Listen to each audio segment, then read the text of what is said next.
इतिहास मैं मेरे अभ्यास के आधार पर कह सकता हूं, अनेक विषयों में हजारों साल से जो मंथन हुआ, चिंतन हुआ, जो उसका अमृत निकला, वो अमृत संस्कृत में ही संग्रहित कर यहाँ पर रखा गया।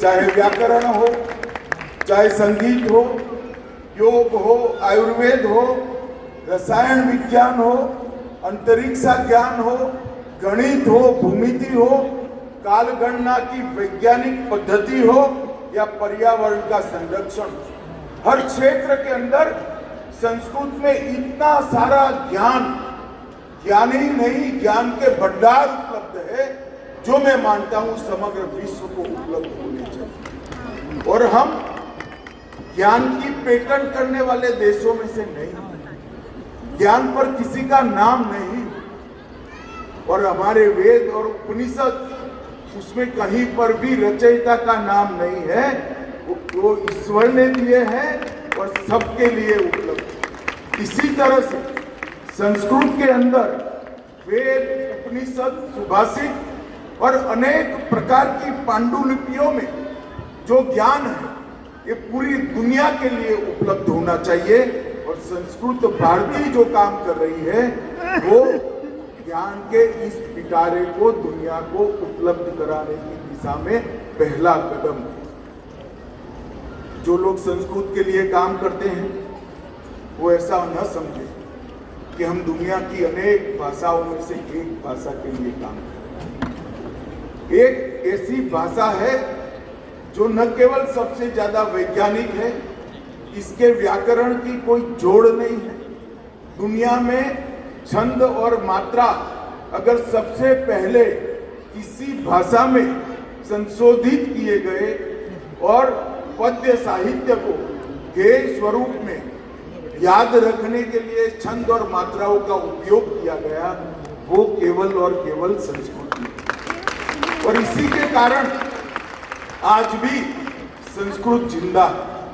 और आज यहाँ पर 1008 संस्कृत संभाषण शिविरों का सामूहिक समापन समारोह हुआ है। तब मैं संस्कृत भारती के कार्यकर्ताओं को बहुत दिन से लेकर 10 दिन तक आशाओं के साथ कह सकता हूँ कि संघ और संस्कृत भारती ने जब संस्कृत के पुनरुत्थान को पकड़ा है, तो विजय निश्चित ही संस्कृत प्रेमियों की है। संघ ने जो अभियान अब तक लिए और संस्कृत भारती के कामों को मैंने जाना है, इस बार तो बहुत बैठना नहीं हुआ, मगर 2019 में जब निमंत्रण देने आए थे तब काफी बैठना हुआ। लगभग संस्कृत भारती ने 81 से लेकर अब तक 1 करोड़ लोगों को संस्कृत बोलने का परिचय कराने का काम। आप कल्पना कर सकते हैं 1 करोड़ लोगों को, जिनको संस्कृत जरा भी नहीं आती है, इनको बोलने का प्रयास और बोलने का एक प्रकार से इनकी प्रैक्टिस कराने का काम किया। 1 लाख से ज्यादा संस्कृत सिखाने वाले लोगों को उन्होंने प्रशिक्षित करने का काम किया है। 6000 परिवार ऐसे बने हैं जो आपस में केवल संस्कृत में बात करते हैं, और 4000 गांव देश में ऐसे बन चुके हैं, पूरे गांव का व्यवहार सिर्फ और सिर्फ संस्कृत में। 4500 केंद्र 26 देशों में बने हैं, और 2011 में विश्व का सबसे पहला विश्व संस्कृत पुस्तक मेला, उसका भी आयोजन करने का यश संस्कृत भारती को जाता है। और उज्जैन में 2013 में जो साहित्योत्सव हुआ, उसको भी संस्कृत भारती ने आयोजित किया। संस्कृत भारती का ये जो प्रयास, उसने न केवल देश की जनता के मन में संस्कृत की रुचि बनाई, धीरे धीरे संस्कृत की स्वीकृति भी बढ़ रही। और मुझे पूरा विश्वास, ये तो देसी भाषाओं का, बोलियों का है। हमारे यहाँ गुजरात में कहावत है कि 12 योजन दूर जाए तो एक बोली नहीं बनती है। हम किसी भी भाषा का विरोध नहीं करते हैं, मगर कोई अपनी माँ से कटकर नहीं रह सकता। देश की लगभग सारी भाषाओं की माँ संस्कृत, और इसलिए संस्कृत जितनी समृद्ध होगी, संस्कृत जितनी सशक्त होगी, उतनी ही देश की हर भाषा और हर बोली को एक ताकत मिलेगी। वेद और उपनिषद के ज्ञान को बहुत सरल कर हमारे संस्कृत सुभाषितों में हमारे महात्माओं ने रखा है। योग, मनोविज्ञान, कला, संगीत, नृत्य, आयुर्वेद, खगोल शास्त्र, गणित, भूमिति, विज्ञान के हर प्रकार, ये सभी के अमूर्त सिद्धांतों को छोटे छोटे श्लोकों में ढालकर इतने सुंदर तरीके से रखे हैं, शायद ही कोई शिक्षक ये काम कर पाएगा। इतना अच्छा काम हमारे मुनियों ने करा है, हमारे ऋषियों ने करा है, हमारे चिंतकों ने और विचारकों ने। और संस्कृत भारती के पूरे पिटारे को आज भारत और विश्व के सामने खोलने का काम कर रही है।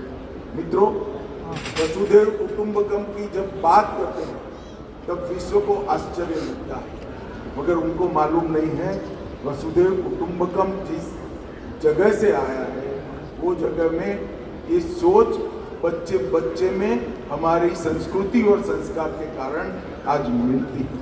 हमारे कई मठों ने, विशेषकर श्रृंगेरी मठ और ज्योतिर्मठ ने ढेर सारा साहित्य संजो कर रखा है और कई सारे शास्त्र भी इसमें संजो कर रखे हैं। और दुनिया के ढेर सारे विचारकों ने, चाहे अल्बर्ट आइंस्टाइन हो, मैक्स मुलर हो, निकोला टेस्ला हो या जोहान्स केपलर, इस सभी ने संस्कृत को सबसे वैज्ञानिक भाषा के रूप में स्वीकार किया। और आज मैं इतना जरूर कहना चाहता हूँ कि हम संस्कृत के हास के इतिहास को ज्यादा स्मरण करने की जगह संस्कृत के उत्थान के लिए ज्यादा काम करने की जगह अब ऐसा समय नहीं है। देश में एक अनुकूल वातावरण जिसके माध्यम से संस्कृत का विकास हो सकता है। आज देश में एक ऐसी सरकार है जिसने संस्कृत के लिए अनेक प्रकार की योजनाओं को लाया। अष्टादशी योजना, लगभग 18 परियोजनाओं को हमने लागू किया है। दुर्लभ संस्कृत पुस्तकों के प्रकाशन, थोक खरीद और दोबारा प्रिंट करने के लिए वित्तीय सहायता भी भारत सरकार देती है। प्रख्यात संस्कृत पंडितों की सम्मान राशि में भी बढ़ोतरी की है। नई शिक्षा नीति में इंडियन नॉलेज सिस्टम पर फोकस किया है। इसका एक बहुत बड़ा वर्टिकल स्तंभ संस्कृत भी है। राष्ट्रीय संस्कृत संस्थान को केंद्रीय संस्कृत विश्वविद्यालय में अपग्रेड भी हमने किया है। शास्त्र चूड़ामणि योजना के माध्यम से सेवानिवृत्त प्रख्यात संस्कृत विद्वानों को अध्यापन के लिए नियुक्त करने का काम किया है। और सबसे बड़ा काम अगर सरकार ने किया है तो हमारी संस्कृत और हमारी प्राकृत भाषाओं में बिखरी हुई, देश भर में बिखरी हुई पांडुलिपियों को एकत्रित करने के लिए लगभग 500 करोड़ के बजट से एक अभियान चला।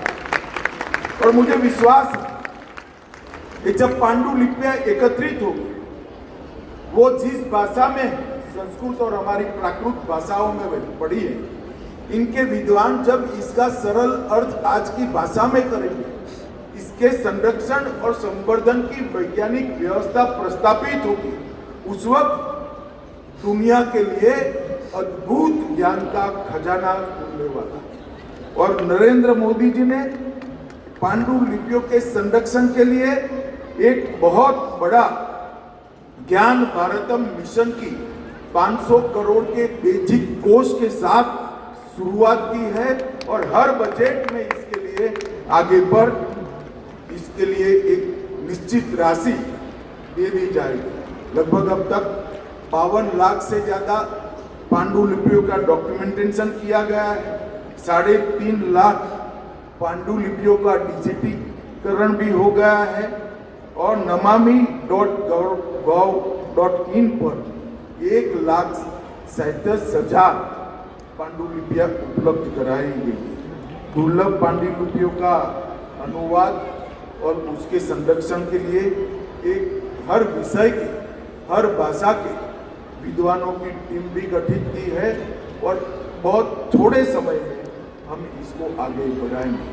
अंत में मैं इतना ही कहना चाहता हूँ, संस्कृत भारती ने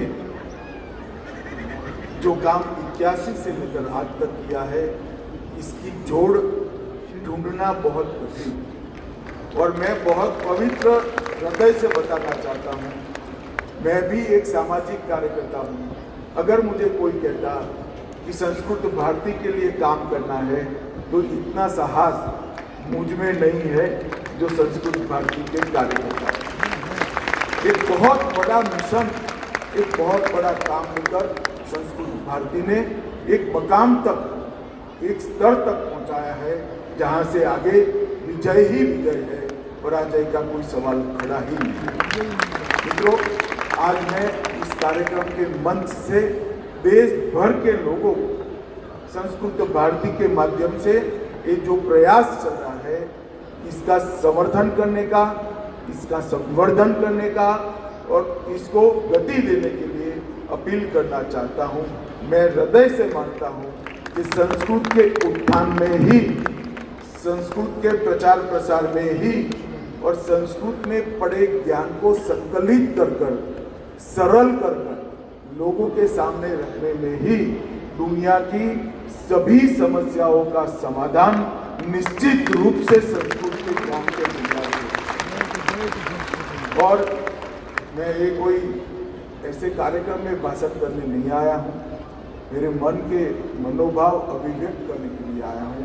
मैं फिर से एक बार संस्कृत भारती के काम करने वाले सभी कार्यकर्ताओं को और संस्कृत के लिए काम करने वाले सभी विद्वत जनों को बहुत बहुत प्रणाम कर मेरी वाणी को विराम देता हूँ।